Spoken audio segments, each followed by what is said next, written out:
Pamiarsa kawentenan tuka tering Bali akeh kadadosang objek wisata sekadi arung jeram miwah kano.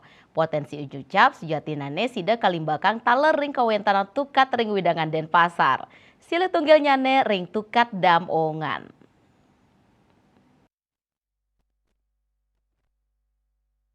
Wakil Ketua Komisi 4 DPRD Denpasar Ketut Sudana Mausang, ring sajroning nincapang pengrahu wisata, paiketandane ngusulang majang Dinas Pariwisata, mangdani side ngelimbakang objek-objek wisata anyar.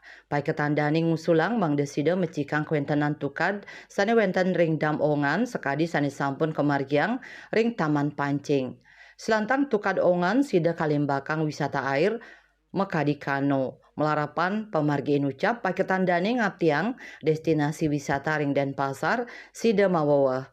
Kadis Pariwisata Denpasar Luputu Riastiti taler nyang rebecik usulan saking Komisi 4 punika.